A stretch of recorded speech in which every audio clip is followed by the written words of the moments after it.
Hi, guys. Welcome to this episode where I will be talking a little bit more about an introduction to Excel. And in this episode, I would like to focus on formulas. Formulas are nothing but equations, really simple, basic equations that you probably would have learned in school, to even advanced functions.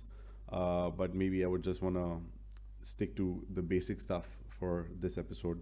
What a basic formula would be is in this cell, if I just, so every formula either starts with an equal sign, or you could also use plus, but I would suggest using the equal sign. So if I use this cell to calculate what is 10 times 10, I get 100.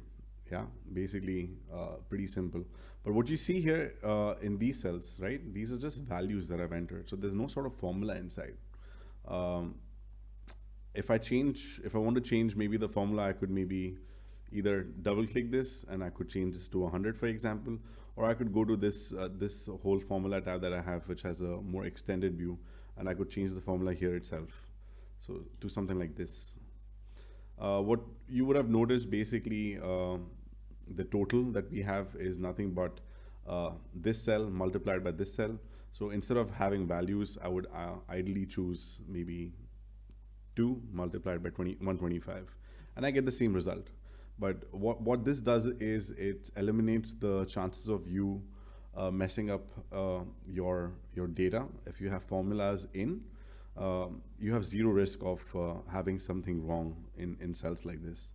So once I have a formula here, the easiest way to duplicate that for all of these cells is either I copy this and I paste this for all the columns here. And once I do that, these cells are no more values. So what you see happening is once I click this or double click this cell, I see what the formula is exactly doing. So it's sort of trying to get the same logic that we had applied for this cell, and it just follows through for all the cells in the background here. I think it's pretty cool. I mean, this is just the basic stuff, but instead of just entering everything manually, you would obviously want to use formulas. And my suggestion always is to keep your cells automated as much as possible, except obviously your data cells, which sometimes cannot be formulated. You need to have some raw data coming in terms of values. Just to give you another example, I would probably just want to add one more column here. I'll just delete the data. Let's say I want to calculate the number of units. I mean, another way to just do that would be, taking your total, or let me just use equals to, dividing it by unit cost, and then I would get units, for example. But these are again currency. I would want to change them to number, right? And if I just copy and paste it here is one way to do this. Or if you want to just follow through, say for example, for the remaining lines here, another way, quick way to do it is just double click this, and then you have all the columns filled in basically. Apart from that, I mean, in terms of let me just adjust this. In terms of views, if I'm actually zoomed in, for example, and this is how my sheet looks like, and I'm maybe zoomed in like this, and then I want to see the salesman's name all the time instead of going on the right and looking at this. There's a cool function that I could maybe lock in these columns in a way, is by just going to view, and if I just freeze panes, what happens here is that A, B, and C are locked in my view, and if I move to the right or to the left, I always have a view of the first three columns. You could also maybe just unfreeze the panes, for example, and you could have freeze the top row. So what happens here is if I go down, the first row is always frozen in a way.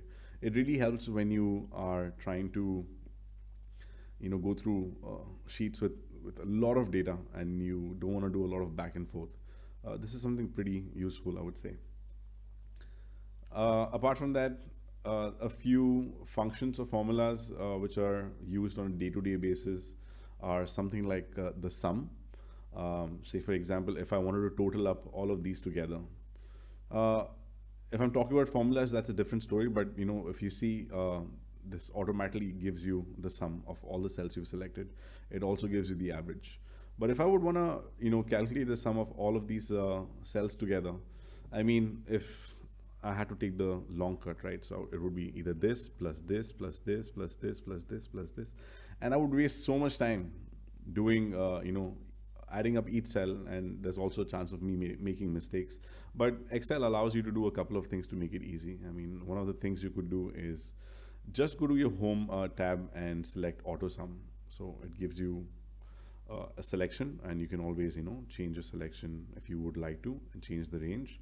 Or if I just press enter, this is what I get, which is super simple. Or I could also use the sum formula, which is just typing in equals sum, put in a bracket, and then you could just include all of these together. Pretty cool. Also, this is something maybe I would want to name. I could also use a formula for taking out the average, like I mentioned. If I select these cells, I'm seeing that there's an average of 43.76, for example. But if I want to see this as a formula, the easiest way to do this is just, so you get these suggestions when you're trying to type in a formula, which is also useful. You can just select average, and then you can select your range. And once you close the bracket and press enter, this is what you get. And similarly, if I want to copy and paste this for the remaining cells here, this is what I get for the unit cost. The sum is close to 402.48. I want to make this into dollars, but this is nothing but just an addition of all of these together. So yeah, just verifying. It's Excel cannot be wrong. Maybe a couple of things which are not a part of the formulas here for this episode, but maybe it would be nice just to see a different function, which is also very good to have a visual view of your data, is by inserting a chart. So say for example, I want to see my salesmen and what the total sales are. So I would select the range, and I could go to insert, and then I have these options here for bars, and you have different lines and so on. But just for simplicity, I would just select something like this, and once I enter this, I have a view of the chart, and I could always add things like axis title and so on. If I want to change the format of the color or the style, these are really good looking charts. Maybe not these, pretty ugly, but yeah, this one's pretty clean. I can have this as a part of my file, just to maybe have a visual view and present this data. And you can see, the guy Smith here is doing really good out of all the salesmen. And just to close this episode, maybe another thing which is also useful is when we always take printouts, of so many files. So you could always, select your data that you want to print, for example. I'm just selecting this, and I will show you why. If I go to file and if I go to print, I would see, this is how my sheet would look like in a print view right now.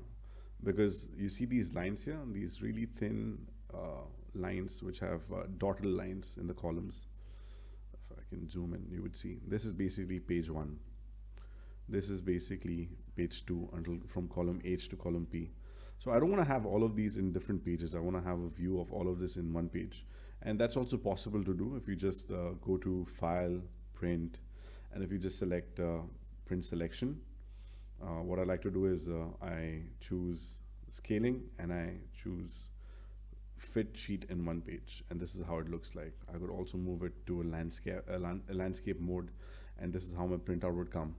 Instead of having, obviously this file in 3 different pages, and you obviously don't want to take 3 different pages and analyze your data. So yeah, I hope this episode helps you in understanding at least the basic way how formulas work. And sum, total, average, these are some really basic formulas.